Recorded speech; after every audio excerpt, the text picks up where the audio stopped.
स्वामी राम सूरदास जी को अपना मानसिक गुरु मानते हैं, उनको कभी देखा नहीं है हमने। जी।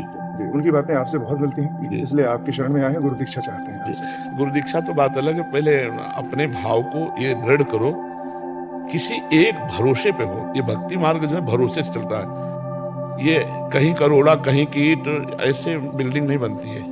ये जो भाव की बिल्डिंग बनती है ये ऐसे नहीं बनती कि वहां की सीमेंट, वहां का मोरम, वहां की ईंट, वहां ऐसे नहीं। सांगोपांग उपासना और ताही को यारस का अनुभव होए, हमारे महापुरुष कहते हैं। सांगोपांग कासो कहे, भाषा समझ रहे ना, सांगोपांग कासो कहे, जाको इष्ट एक हो। एक इष्ट, इष्ट को कंत कहते हैं। एक कंत, एक संत, एक मंत्र, एक पंथ, एक ग्रंथ। जैसे हम श्यामा श्याम की उपासना करते हैं हमारे कंत, तो श्यामा श्याम के ही मंत्र, श्यामा श्याम में ही डूबे संत, और श्यामा श्याम का ही ग्रंथ, और श्यामा श्याम का ही पंथ, माने उपासना का मार्ग। तो सांगोपांग उपासना होए तब या रस की सिद्धि होए। तो जब हमारे से दीक्षा लेने की बात आएगी तो आपको पहले ये देखना है कि इनका उपासना का स्वरूप क्या है, इनका क्या तरीका है, कौन से मार्ग के प्रतीक हैं, क्या उद्देश्य है। ऐसे से ऐसा किसी को गुरु नहीं बनाना चाहिए, प्रवचन सुनकर गुरु नहीं बनाना चाहिए, क्योंकि प्रवचन तो सार्वजनिक हो रहा है।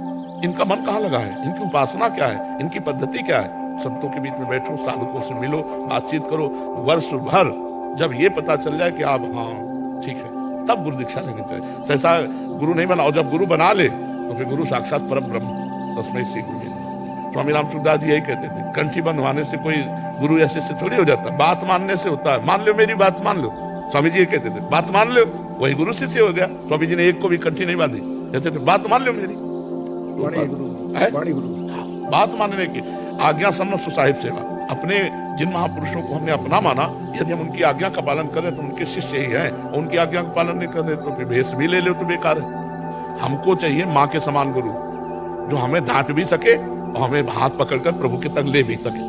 गुरु कौन है? हरि है, कृष्ण है। तो कृष्ण रूप में नाम उनको देख पा रहे हैं, और वो कृष्ण सबके हृदय में आदि से नहीं अनादिकाल से थे, पर आज तक उद्धार नहीं हुआ। वही श्री कृष्ण बंदो गुरुपद कंज, कृपा सिंधु नर रूप हरि, तो महामोह तम पुंज, जासु बच्चन रवि कर निकर। वही श्री कृष्ण जब गुरुदेव के रूप में मिलते हैं ना, तो सब मन नाश हो जाता है। इसीलिए भगवान स्वयं आज्ञा करे, मोते अधिक गुरु ही जी जानी, हृदय में मेरे से भी अधिक गुरुदेव को समझे।